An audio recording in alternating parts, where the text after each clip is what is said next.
One. Good afternoon and welcome to Lunchtime Series, proudly powered by leadershipbydesign.co, where we aim to add value to people's lives. You can listen to us live every Wednesday and Thursday at lunchtime and on ebizradio.com, where we talk about everything leadership, coaching, and marketing. And you can catch us at the Lunchtime Series on all your major podcast channels today. And I was thinking we should change the name to the evening show. Because we've had load shedding has interrupted us 3 times to get this show recorded today. So it's going to be a good one, guys. Joining me as per usual, our marketing and communications expert and co-host, Craig Page Lee. How you doing, Craig?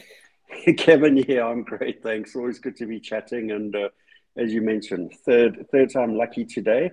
Chasing electricity schedules and power outages around town is just really a pain in the butt, actually. Yeah, Craig. You know, I'm eagerly optimistic all my time. You know, all my life. I have been since I was young. But there's just so much optimism that one can have with the load shedding. It's you know, I was driving home trying to get back to have this recording, and a bunch of students were standing in a parking lot, and they were doing exercise like aerobics class in a parking lot in the dark, and I was like, it just goes to show that, you know, no matter how bad it gets in South Africa, people make a plan. They were literally, they kitted out the whole parking lot area of next to a student accommodation. And they were like 100 of them, or maybe 50 of them. They were all in this aerobics class doing aerobics in the dark. And That's I was incredible, like, hey? and so it's so fascinating to be able to see that as humans, as South Africans, we are capable of adapting and shifting and changing and making life happen. But I cannot wait for the ANC to leave power. It's just, you know, because it's not even a you know, it's not even an apartheid thing anymore. That it's just cruelty. It's cruelty to people. You know, that we have to suffer the way we suffer. Kevin, I honestly don't think that in the next 10 years we're going to see that, unfortunately. I think it's maybe 15 years before there's even an inclination of a real challenger to unseat them. It's just so rife with corruption, bribery at a grassroots level, and just having the groundswell support that they have for the last 27 odd years, that ain't going to go away for the next 15 years. I think it's, if not 20 years, there definitely will be parties that come close to challenging them, and we may see, you know, the key oppositions changing over time. And the only way that really we'll see a shift in power is if there's a strong, believable, authentic, and well-structured coalition. But yeah, as single party representation, I don't think we're going to see that in our lifetime, to tell the honest truth. Sadly, I you know, I hear that, and I think that's probably the case. But what I do commend is what I'm starting to see is people taking action. So they are parties taking action. They're not just whining about the ANC. Because there's a lot of parties that just whine about what the ANC is not doing. And I'm Very like, much so. thanks for that, but you're not helping anybody by whining with us. Show us Correct. what you can do, you know, like, Yeah. I mean, before we turn into a complete political show, what's the reminders about the key takeaways for last week that you can share with us? Yeah, Kevin, so last week we reviewed an article that was published by Global Payments, which is a leading payments technology company that delivers innovative software and services to its clients globally. The report was titled 2023 Commerce and Payment Trends Report, Physical, Digital, and Virtual Converge. 5 trends that will change the commerce landscape in 2023. And it was compiled by 11 different contributors across the 5 trends that were noted, and it was released late January 2023. And to set some context, Kevin, the 5 key trends that are identified as changing commerce in 2023 are noted as following. Trend 1, social and live commerce are charging ahead. are you tapping in? Trend 2, tech innovation, blockchain, real-time payments, and open banking are taking center stage. Trend 3 is that digital currencies are accelerating as new use cases are emerging. Trend 4, really interesting one, is biometrics are unlocking new opportunities. And trend 5, dawn of the metaverse. And this is an interesting one because, you know, the dawn of the metaverse has theoretically been in place for a while, but I think there is a lot more lean into beginning to understand what the real potential of metaverse is, hence this new dawn of the metaverse. And our focus discussion was, however, on one trend only, that being trend 1, social and live commerce are charging ahead, are you tapping in? And the report notes the following as to why social commerce is a leading payment trend in 2023. And an interesting quote here. So social media is evolving. It's no longer just a place where people interact with friends. People, including your customers, are now shopping and buying directly from social media, including the likes of Facebook, Pinterest, Instagram, and TikTok. This experience is known as social commerce, one of the top commerce and payment trends of 2023, and for a good reason. And as noted, you know, our focus discussion covered that trend 1, social and live commerce are changing, at least charging ahead. And this is expanded across 4 other broad concepts that are listed as follows. First, social commerce, scroll, see, shop, and buy on social media. Number 2, live commerce, streaming meets shopping, was a really interesting point. Number 3, consumer demand across the globe is growing. And number 4, social and live commerce, see now, buy now. So looking at concept 1, social commerce, scroll, see, and shop on social media, it notes that social commerce is selling goods or services directly within a social media platform like Facebook, Insta, Pinterest, and TikTok. And it meets consumers where they are, allowing them to make a purchase on social media rather than redirecting them into a business's or brand's website. Concept 2, we learned that, yeah, it's about live commerce, streaming meets shopping. This concept notes that live commerce allows customers to buy products they see on screen during live streaming events, with the primary advantage being that the purchase is often completed in one simple click using buy links or QR codes that are shown on screen. Very much something that was evident in the American football game earlier this year.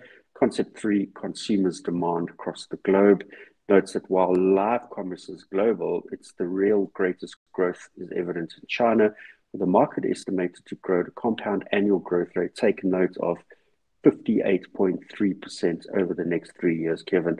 And then the final concept of the takeaways is concept 4, which is social and live commerce, sub-principle of see now, buy now. This notes that the appeal of social and live commerce for consumers is the ability to buy a product as soon as they see it. To make it even easier to buy, a growing number of businesses are actually embedding the payment links or QR codes directly into the social media posts and live commerce streams. And those are the key takeaways from last week, Kevin. Fantastic, guys. If you want to go and check that out, it's on the Lunchtime series on the YouTube and all your major podcast channels. Craig, so what are we? What's up for grabs today, and what are we chatting?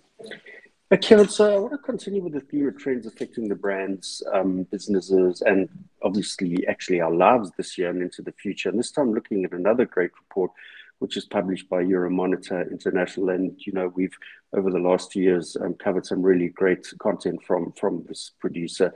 The report is titled Transform Your Innovation Strategy with Megatrends, and was authored by Alison Angus, who's the head of practice innovation. And then she had 10 sub-co-authors contribute to the various points that are covered in the report. And the report was listed as recently as the 23rd of April this year, Kevin.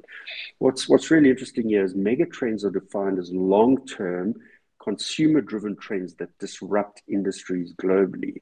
And the intention of the report is actually to show brands and businesses how to leverage those megatrends to actually stay relevant and competitive in these rapidly changing consumer-centric markets. Yeah, I mean, I think this is quite an interesting thing, Craig, because, you know, like if you follow the megatrends, you know, I don't know much about it, but what I do know is, you know, over a period of time, you could really see how brands have been impacted from various factors. So I'm keen to hear more about it. Perfect. So to start off with, I want to list the 10 megatrends covered in the report. Obviously, most influential megatrends throughout 2040. So you can see that these trends really have a long-term impact on businesses and brands. And these are listed as follows. So the first is convenience. Second is digital living. The third is something that will appeal to you immensely, diversity and inclusion. The third is about experiencing more. Fourth is about personalization. Fifth, premiumization. The sixth, pursuit of value. Then shopper reinvented. Then sustainable living. And finally, wellness. So what trend stands out for you, or trends stand out for you the most in the list there, Kevin? Well, I mean, number one, like it's an obvious convenience. Like that's like if it's convenient, I'm probably gonna want to follow it. Yeah. What I think is really starting to, and I think maybe it's because I'm getting older and really, in a different place in my life, and what I want to offer in my business capacity is the pursuit of value. And I think when you really start understanding what value you can deliver in an environment. I mean, with one of the clients you currently working with, the amount of value that will come from that, it's almost you can't put a number to it, right? Because the roll-on effect that eventually it will have will be so massive, and so it will be such a compound effect that will happen in that environment. So the pursuit of value, I think that's going to be quite an interesting kind of trend to kind of look at. And I quite like that. For me, what's interesting there is where's that fulcrum point of value in the various sectors across society as well, because each of them has a very different finite point where you're capitulating into the true value spectrum. Yeah. But yeah, Kevin, I thought convenience would be the very first one that jumps out at you, because we talk about your online behaviors and shopping and instantaneous gratification and the likes of that, so most definitely.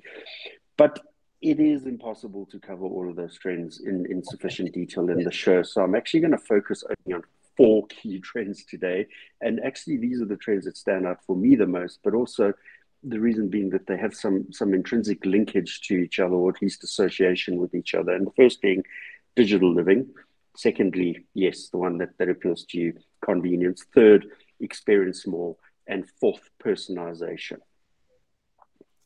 Yeah, I mean, Craig, just on that point before you carry on, digital living, I was going to say digital living, but I thought that was an obvious one because everything is digital, right?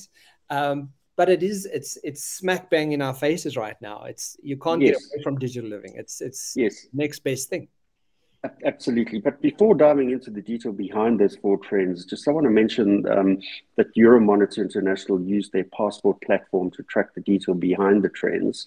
And again, the International Euromonitor International Passport is the global market research database that provides insights on industries, economies, and consumers worldwide, thereby helping clients analyze their market context and identify future trends that will impact directly on their respective businesses globally.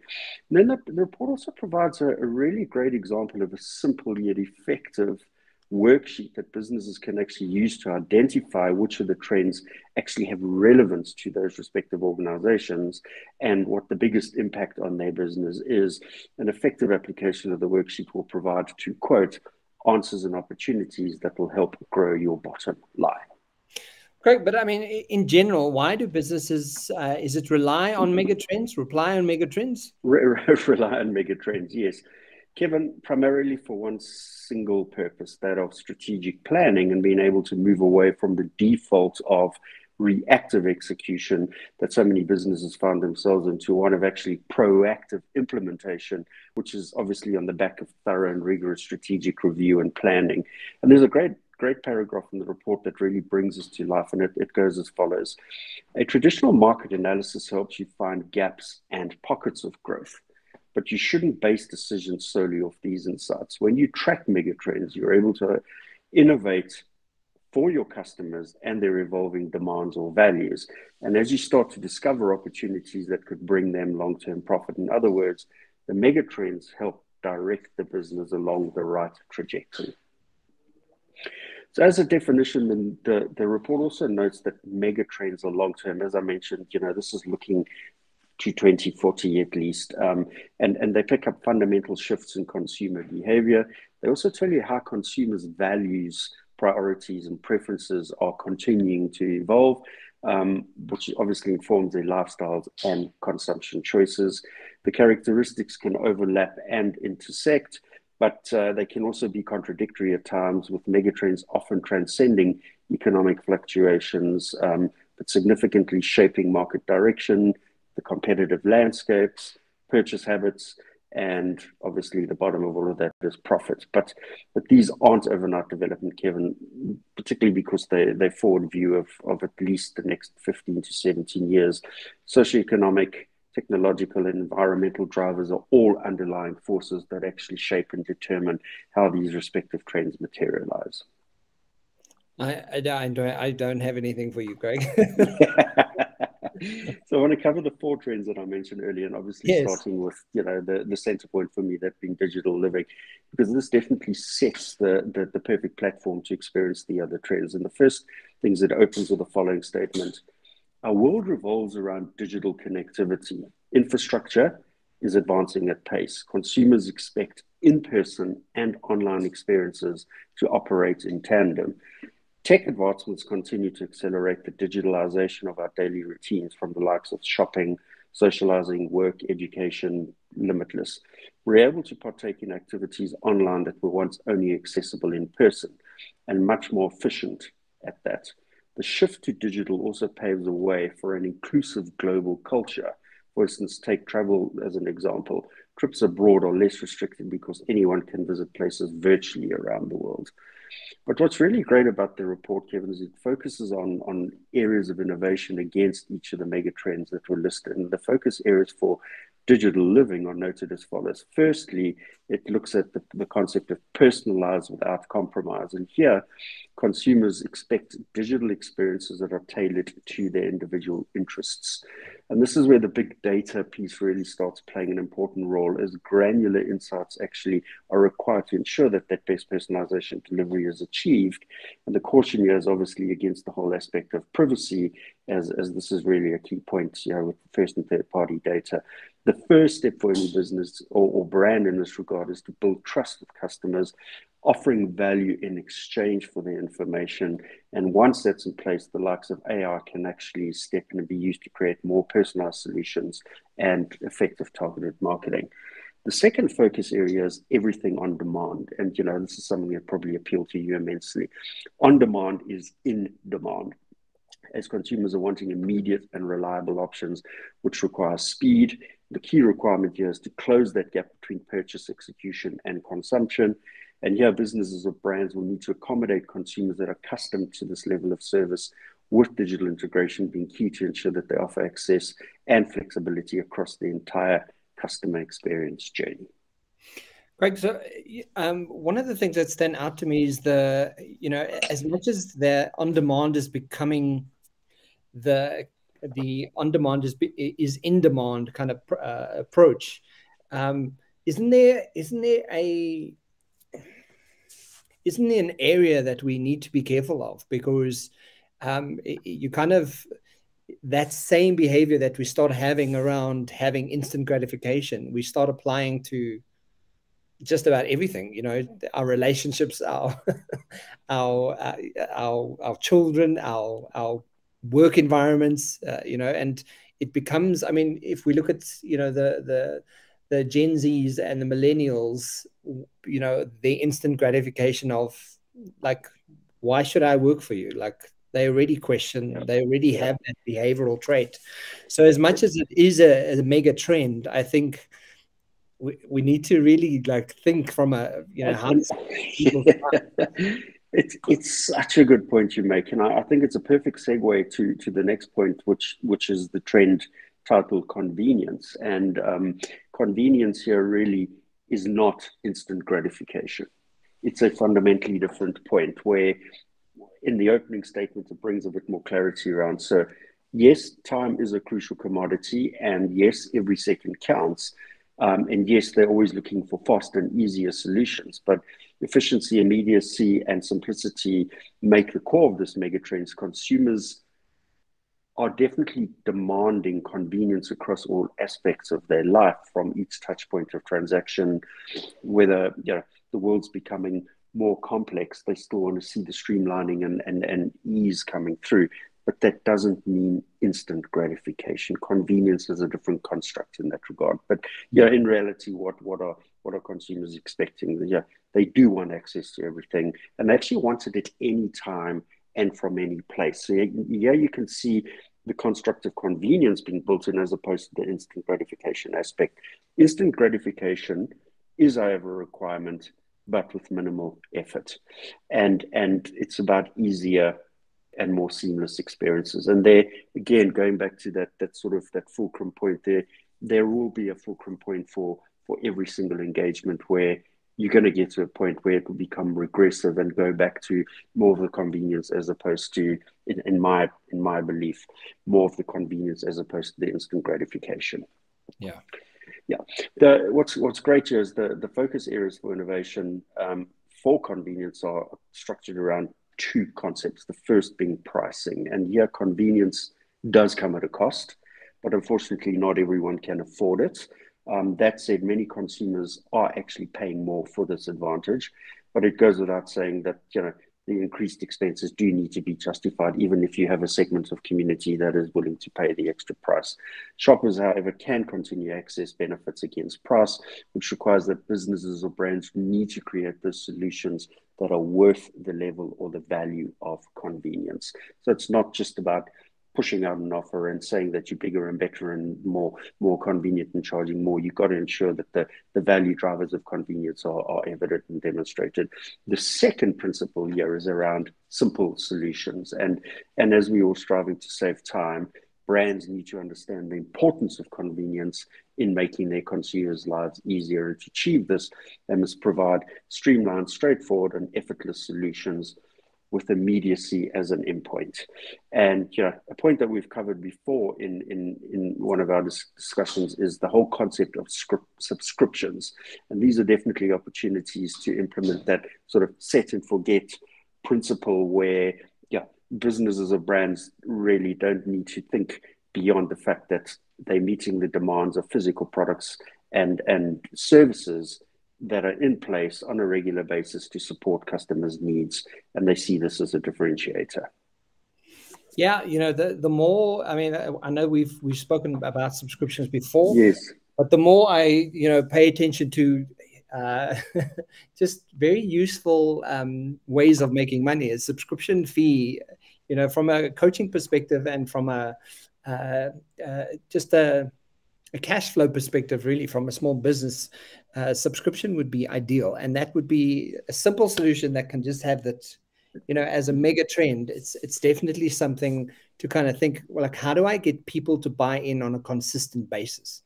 And what's great about the point here is in the second concept around simple solutions. Yeah. Focus on services that support customers' needs as a differentiator.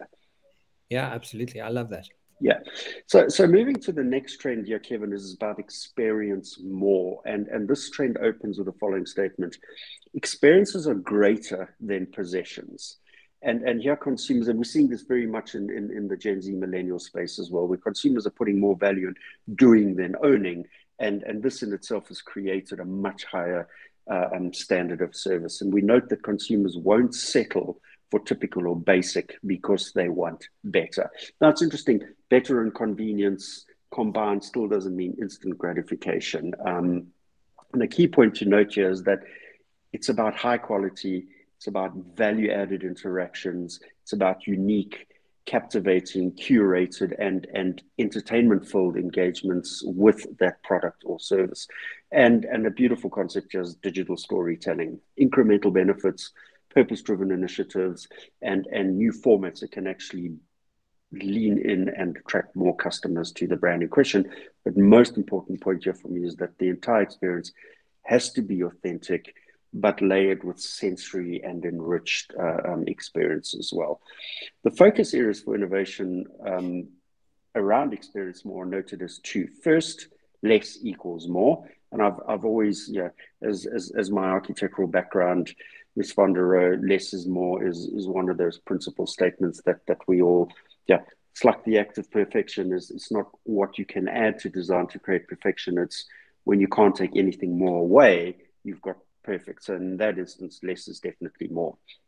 But the principle here is about consumers wanting to get the best experience at the best price. And here, simple, no-frills strategy is absolutely the obvious route, as value for money remains a priority. However, businesses and brands need to keep in mind their audience, understanding what their biggest pain points are, as opposed to just adding layers features that actually don't add any value or benefits to the customer. The second concept here is about community and collaboration, and this is something that I know that will appeal to you. It's about customer loyalty is often so inconsistent, but creating communities amongst the various audience segments does increase that engagement and definitely does instill more of a sense of belonging. And a clever way to achieve this, Kevin, is to include shoppers in product design processes or solicit some of their onboarding and feedback. And this definitely helps keep brands top of mind with consumers as well. Yeah, it's a human need, Greg. We need love and connection. We can't get past it. So the more we can connect, if a brand figures out how to do that really well and keep them connected and in community, they'll be appealing to them at a whole subconscious level. Absolutely, absolutely. So moving to the final trend here, Kevin, personalization. You can see how these sort of link in the set that I've selected. Consumers want bespoke products that accommodate their specific lifestyles. And as such, merchandise, services, or campaigns need to be tailored towards each individual's buyer's needs, their specific needs. Data here is key, as we mentioned earlier on, because being able to get the deeper understanding across the levels of consumers will be able to know more about, for example, their health, nutrition, lifestyle habits, and tailor products and services around that aspect of their life directly for this. This then therefore allows much more hyper-tailored options for customers, with consumers seeing the benefits of sharing or trading their data for this information. And I know it's a long time ago since we've touched on this point, but consumers really beginning to understand the power of their data and being actually able to trade off to ensure that they're getting better services, better products, and better immersive experiences on the back of that share. The area of focus area of innovation for this principle is actually around three constructs, Kevin. The first is competitive advantage. And here, the options for personalized products and services are definitely expanding, with prices falling as tech improves, which is creating a very competitive landscape for many more brands. Businesses or brands, however, will need to differentiate their value proposition either through credible, authentic analytics and transparent methods of tapping into those unmet needs. The second focus area is about education and efficacy.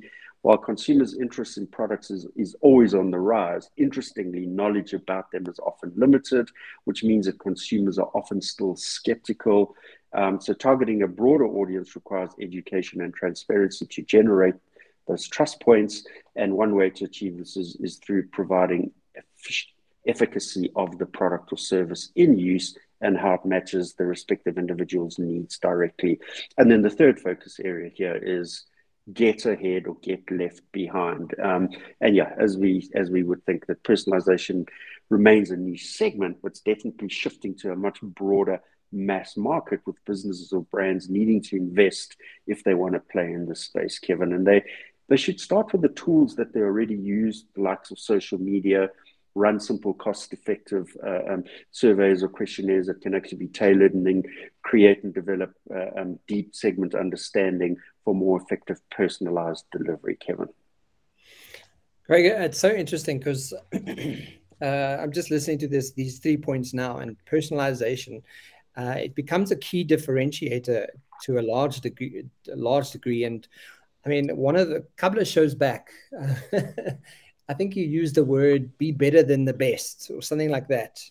You know, if Yes, you're, and in fact, that was Toto Wolff when we were looking at how he manages his teams in Formula One, and he just made everybody look at the opposition and said, match yourself with the person in the opposite role in the opposite team, at least with your role in the opposite team, and be better than them, be the best.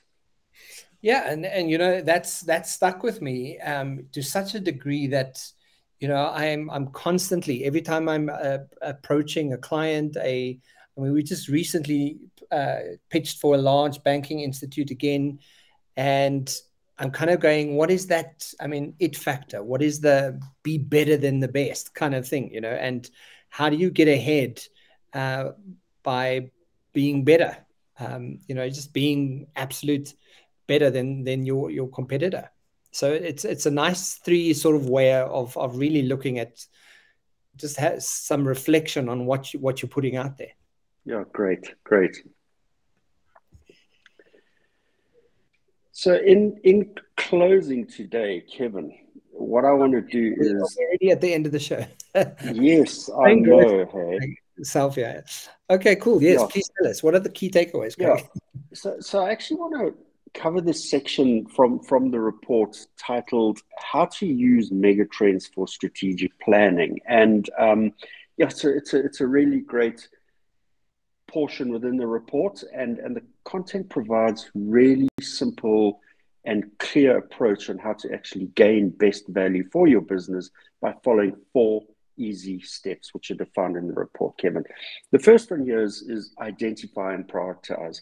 And, you know, this is a principle that we've picked up in many of the other planning, strategy planning, marketing planning concepts as well. So identify and prioritize. So first, identify which of the megatrends are the most relevant for your business. And remember, there can be similarities and synergies, but also contrasts across the respective trends that you select. Most importantly, though, is keep customers top of mind. And the ones you focus on should always align with not yours as a business, but their evolving needs. But then on the back of that, your product portfolio and market dynamics, because that's where the match happens.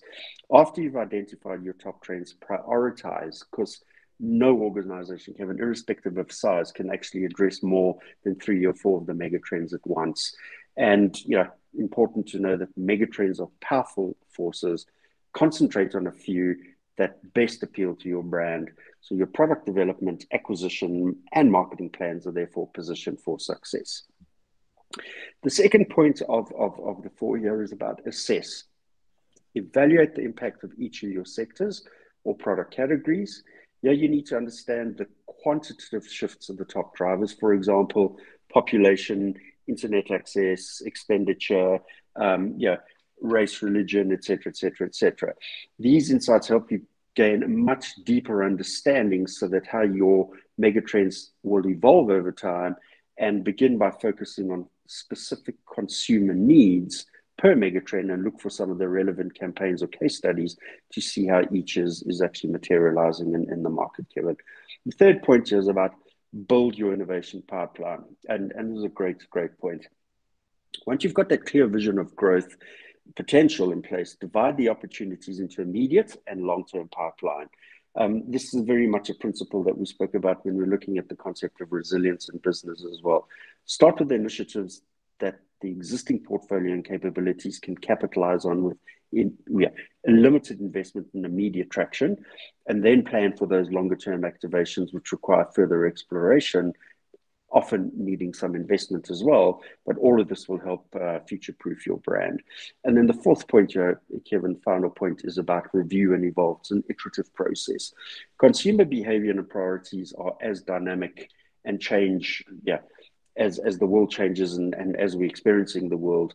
Businesses and brands, however, need to ensure that their strategies do the same to meet the changes as we're evolving. Don't make strategy a one-time process. Again, part of that resilience conversation. You'll be better equipped to compete and innovate for your consumer base if you pay close attention to and act on relevant megatrends. And those are the key takeaway points for today, Kevin. Fantastic. Megatrends, a whole brand new thing around marketing I didn't know. I get educated on a weekly basis. Yeah, it's fantastic. Craig, thank you for the wrap up of that for us.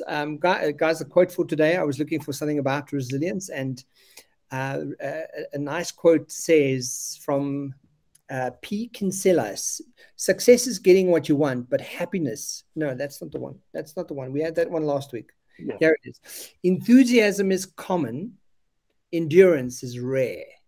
From Angela Duckworth.